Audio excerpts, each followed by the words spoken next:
Labadiena, gerbiami visaginiečiai.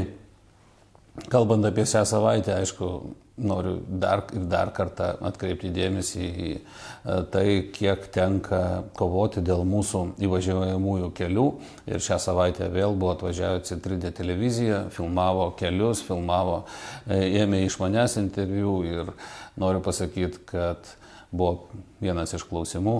O visgi po praeito karto, kuris rudenį jau buvo susitikimas ir buvo filmuota, kasgi visgi pasikeitė. Tai negali sakyti, kad visiškai nieko nepasikeitė. Pasikeitė. Tai dabar įvažiuojamasis kelias dabar turi ženklą ribojantį greitį, kuris neseniai buvo pastatytas 50.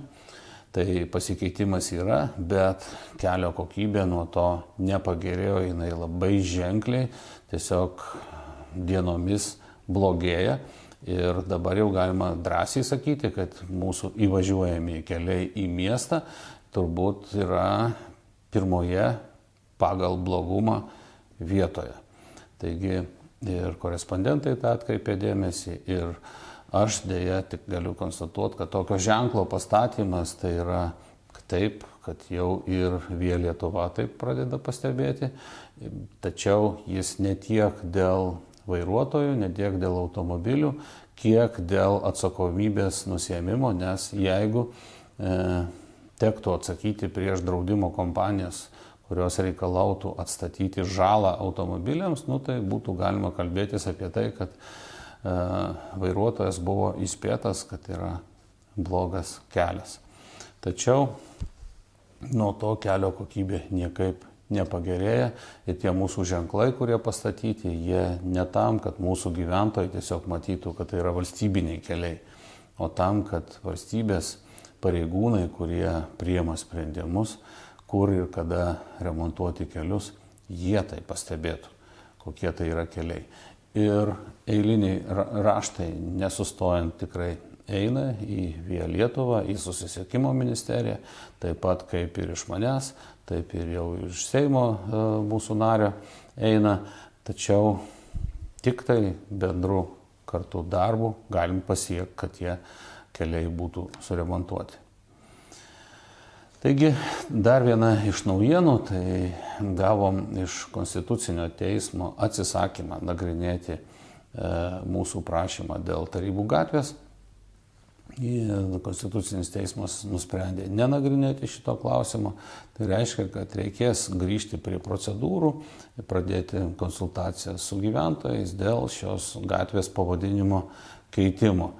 Tai nieko nepadarysi, teks tą daryti, nors kaip ir anksčiau sakęs, yra ir žymiai didesnių ir svarbesnių darbų nei tokio pavadinimo tiesiog keitimas. Taip pat, aišku, kalbamės apie biudžeto, naujojo 2026 metams biudžeto skirstimą ir yra klausimai, kurie tikrai labai svarbus, kuriuos reikia išspręsti. Aišku, ir tarybos nariai dažnu atveju tiesiog naudojasi kažkokiu populistiniais pasiūlymais, kaip vienas iš jų investuokim 9 milijonus eurų į įvažiuojamus kelių remontą. Tai visų pirma, tai norėčiau paklausti, kaip skaičiuoja 9 milijonus ir iš ko ta suma susideda ir kuriuos kelius čia mes žadam daryti.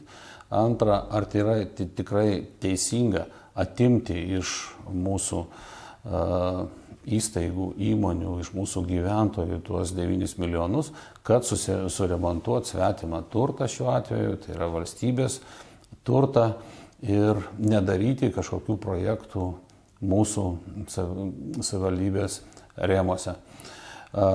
Kita, kaip tie 9 milijonai, dėl manęs irgi klausimas, nes jeigu kalbant apie mūsų įvažiuojamusius kelius, tai visi žinom, kad yra 3 pagrindiniai įvažiavimai į Visaginą. Jų kiekvienas ilgis, sakykime, nuo kažkurios tai sankryžos minimaliai yra bent jau po 2 kilometrus. Taigi jau 6 kilometrai susidaro pagal paskutinius duomenis, kiek kainuoja kapitalinis remontas kelių. Tai maždaug po 4 milijonus už 1 kilometrą, taigi jau 9 niekaip nesigauna. Antra, jeigu siūloma tiesiog, mano galva, tiesiog lopyti kelią, o ne kapitaliai remontuoti, tai reiškia, kad nuskusti esamą asfaltą ir ant to pagrindo, kuris dabar aiškiai matosi, kad kilnojamas, užkloti naują asfaltą, tai gal ir tokių pinigų ir užtektų, bet tai būtų toks absoliučiai populistinis sprendimas, kuris nesprendžia nei kiek ateities problemų, nes kitą žiemą taip pat vėl bus viskas iškilnota ir jokio rezultato nebus. Todėl reikia kalbėti apie kapitalinį mūsų kelių remontą. O dabar atsakysiu į tuos klausimus, kuriuos gavau šią savaitę. Mūsų Visagino Tech galima įsteigti dūmų detektorų patikros padalinį ir išsiųsti keletą mokinių stažuoti į Prancūziją, kur šie detektoriai yra gaminami. Aš suprantu, čia ne klausimas, galbūt tai yra kažkoks pasiūlymas, tai tas pasiūlymas bus perduotas Visagino Tech, tačiau primenu, kad tai yra ne savivaldybės mokymo įstaiga, tai įstaiga priklausanti švietimo sporto ministerijai. Taigi, jeigu tas klausimas sudomins, jie tą gali pradėti daryti, nors aš tuo tikrai abejoju, ar tą reikėtų daryti mūsų Visagino Tech. Kokie yra gatvių apšvietimo modernizavimo rezultatai? Kiek ir kas moka už gatvių apšvietimo sunaudotą elektros energiją bei pagal kokias taisyklės vyksta apšvietimo įjungimas ir išjungimas? Pasitaiko atveju, kai rytais jau šviečia saulė, o apšvietimas vis dar įjungtas. Tai pradėsiu atsakymą į klausimą nuo to, kad kas moka, tai moka savivaldybė ir moka iš savivaldybės biudžeto lėšų. Kiek ir kokie rezultatai, tai rezultatai tikrai, sakyčiau, įspūdingi, nes prieš modernizavimą sistemos, kol veikia dar senoji sistema, mes mokėjom iš biudžeto beveik daugiau net nei 300 000 eurų per metus. Per 25 metus jau modernizavus sistemą mokame 78. Tai vat galite paskaičiuoti, kiek kartų tapo pigiau, kada buvo pakeistos tos kaitrinės lemputės į ledinės lempas, kada pakeista visa sistema. Bei reikia nepamiršti, kiek ji tapo efektyvesnė ir geriau apšviečianti mūsų miestą. Taip pat, kalbant apie sistemą, tai šiuo metu sistema veikia taip, kad įmonė aptarnaujanti šią sistemą, ji programuoja kada įjungiamas apšvietimas, kada atjungiamas, ne pagal šviesos detektorius, o pagal užprogramuotą laiką. Tai taip gali būti tokios dienos, kada saulė jau pakilusi šviečia, kada giedra, tai atrodo, kad jau apšvietimo sistemos nebereikia, jau reikėtų išjungti. Tačiau kitą dieną, tuo pačiu laiku, kada yra apsiniaukę, atrodys, kad apšvietimo sistemos vis dar reikia. Todėl diena dienai nelygu, o įjungiamas arba išjungiamas apšvietimas priklausomai nuo laiko. Buvo paminėtas teritorijos prie cerkvės pirmajame mikrorajone sutvarkymas. Ar ten numatoma įrengti nuolatinės čiuožyklas?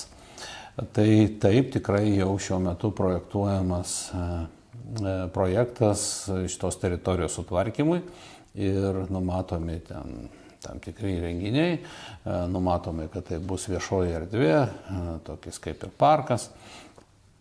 Tačiau čiuožyklos ten tikrai neplanuojame ir primenu, kad jau buvo pas mus mieste suprojektuotos ir net pastatytos tokios pastoviosios vietos, kur čiuožykloms užlieti, tačiau jos nepasitvirtino, nes tiesiog negalime prognozuoti, kokia bus žiema į priekį.